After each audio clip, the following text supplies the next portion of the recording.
Welcome to Fear and Fiction, where the stories are strange and the fear is real.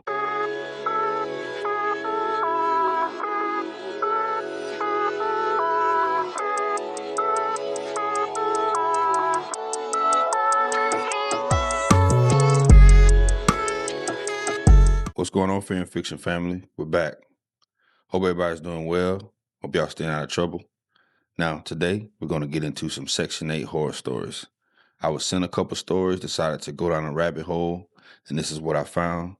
Please get in those comments and tell me your experiences if you've experienced Section 8 or have had family who lived there. Let me know how you feel about it. Now, let's get into it.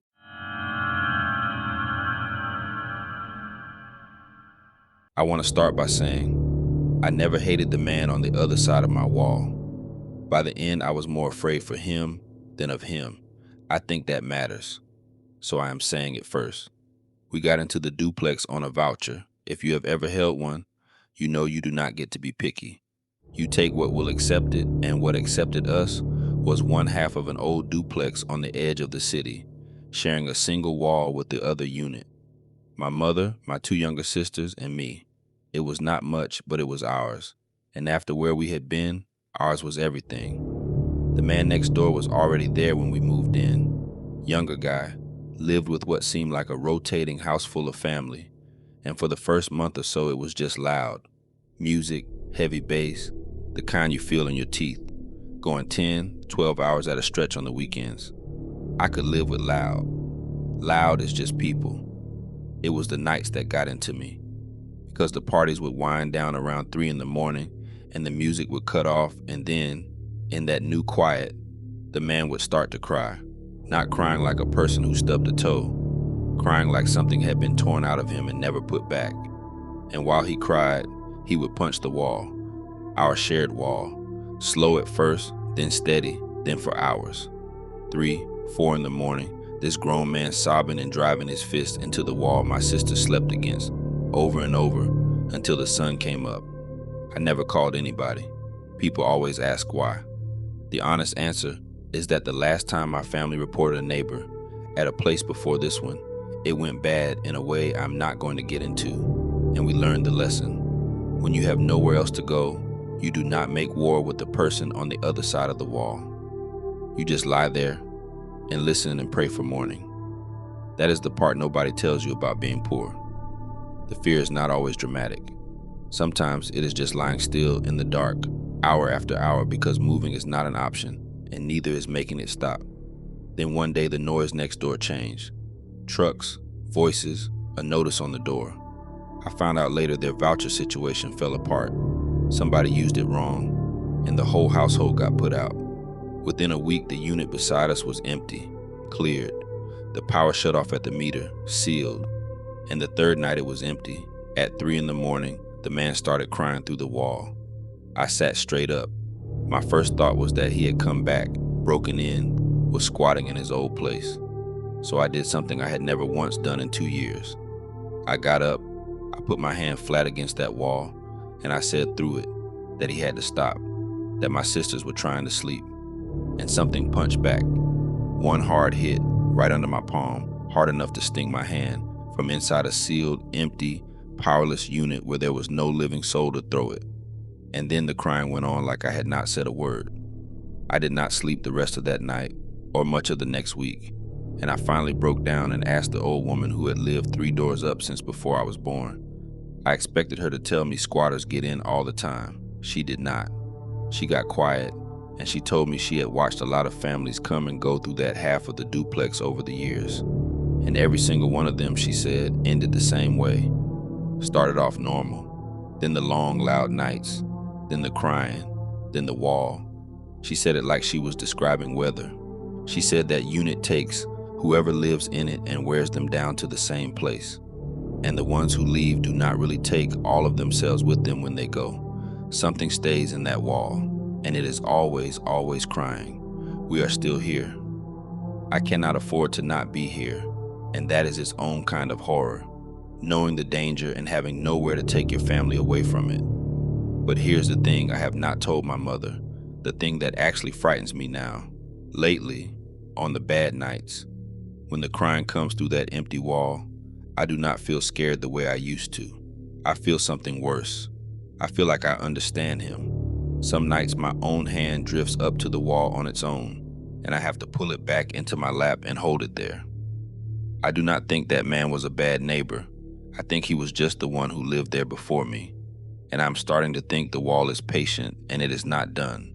And it has all the time in the world to get to the next person who had nowhere else to go. So if a voucher ever lands your family in one half of an old duplex and the people on the other side are loud, do not hate them. Listen close instead. If the music ever stops in the middle of the night and you hear somebody start to cry, pack what you can and get your people out before the wall learns your name too.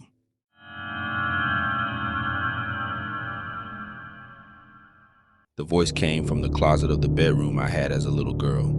It did not call my name like a question. It welcomed me, the way you greet somebody who finally came back after being gone way too long. I was standing in the doorway of my childhood apartment, the only place in the whole city that would take my housing voucher, and a closet at the end of the hall said my name like it had been holding it for 20 years. I'm going to tell you how I ended up back at that door, but I need you to know up front that the scariest thing that ever happened to me was not losing my housing. It was almost getting it. People who have never needed help do not understand what a voucher is. It is not a handout. It is years of your life. I applied, and then I waited. Not weeks, years. When the approval letter finally came, I cried in a parking lot. I thought the hard part was over. The hard part had not started. A voucher comes with a clock. You get a few months to find a place that will take it, or it is gone. Back to the bottom of a list that took you years to climb. They hand you a list of properties that supposedly accept it. Half of mine turned out to be senior housing I did not qualify for. Some would not let me finish the sentence before they hung up. One manager laughed and asked if I could get the housing office to take his building off the list because he had not accepted a voucher in 20 years. I was told more than once, in not so many words, to beg. I had a clock running out and a city of closed doors, and I want you to sit in that part because that is the everyday horror underneath the other one. Watching the one chance you waited years for tick down while everyone you called treats you like dirt for asking. Down to my last couple weeks, exactly one place said yes. It was out of town. It was the apartment complex I grew up in. The same buildings, the same courtyard, the same unit if I wanted it. On the phone, the manager said, "Come look, we would love to have you back." After 100 no's, somebody saying we would love to have you back put me in tears. I drove out to see it, and the closer I got, the worse I felt, and I could not say why. I had not been back since I was small, since the year we left in a hurry, the year my family does not talk about. There are things that happened in that unit when I was little that I had packed down so deep I had half convinced myself I made them up. The manager walked me up to my old door, and I promise you the temperature dropped the second she put the key in the lock. She did not seem to feel it.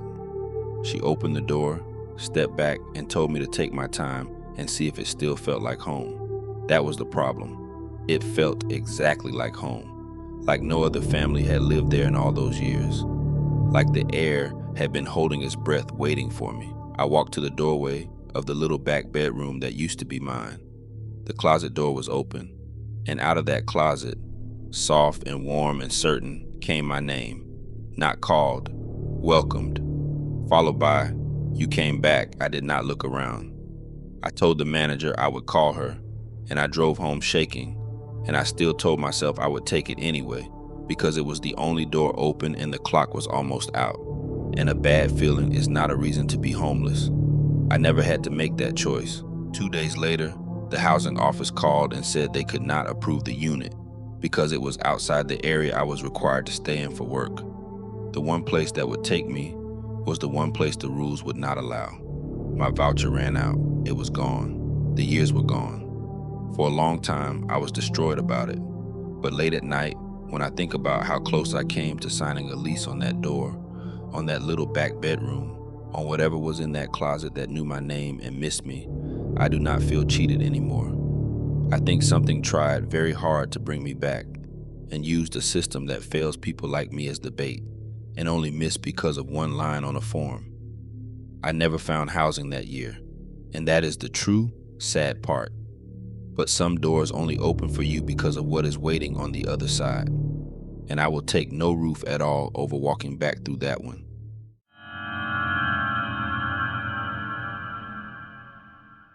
I grew up in subsidized housing, and I want to be fair about it because people assume the worst. A lot of it was fine. Some of those units were better kept than full-price places I have rented as an adult. But the building I want to tell you about had a landlord who did not fix anything, ever, and that is not me being dramatic. That is the kind of thing tenants put in writing, in complaints and in lawsuits, all over this country. Roofs that leak for years, no working fire alarms in the building, and in our case, a front door, the main door to the whole building, with a lock that did not work. I was maybe 10. My mother reported that lock more times than I can count. The landlord always said he would send someone. He never sent anyone. So the door to the building just opened. Anybody could walk in off the street into the stairwell at any hour, and we all knew it, and there was nothing any of us could do, because the people who were supposed to protect us had decided we were not worth a $40 lock. So I lay awake. A lot of kids in buildings like that do. You learn the sound of the front door from your bed. You learn to count the footsteps on the stairs and match them to which neighbor they belong to, so you know when a set of footsteps belongs to nobody. The footsteps I'm telling you about belong to nobody. They started a few months in. The front door would open, that specific groan it made, late, well after the building had gone quiet. Then steps on the stairs, slow, heavy, coming up. And I would lie there counting floors, waiting for them to stop at the second floor where the Murrays lived, or the third where the old man lived.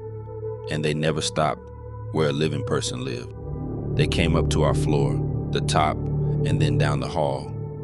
And then they stopped outside our door, which I could lock, but behind it was the building door, which never locked, which had let this in. The first few times, I told myself it was a neighbor at the wrong floor, but neighbors knock, or go into their own homes. This just stood outside our door.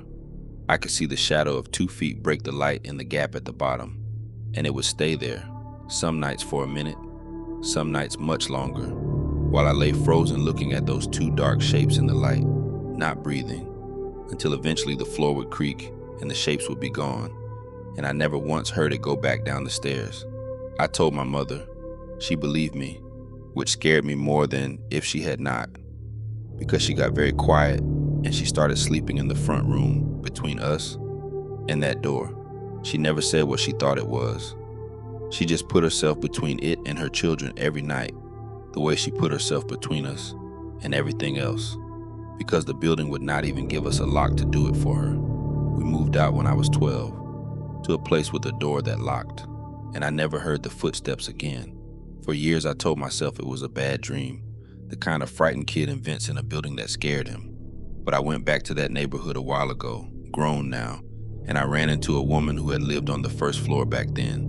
We got to talking the way you do, and without me bringing up one word of it, she asked me if my family ever used to hear somebody come up the stairs at night and stand outside the door. She said her family heard it too. She said the family before us heard it. She said it had been coming in through that broken front door for as long as anybody could remember, and the landlord knew and never fixed the lock, because a lock cost money, and we did not.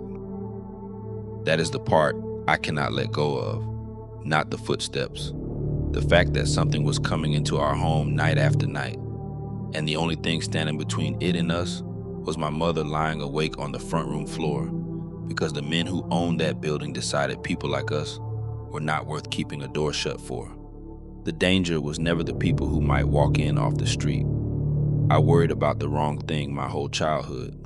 The danger was already in the building, and it used a door they would not fix, and it had been using it on families like mine for a very long time. If you are ever in a place where the landlord will not fix the lock on the front door, do not wait on him. Fix it yourself, however you can, that night. Some of what a locked door keeps out is not the kind of thing the police come for. Okay, if you made it this far, I want to thank you very much for continuing to support the channel. Please like, share, subscribe, hype the video, in those comments and tell me what your favorite story was, and also story suggestions.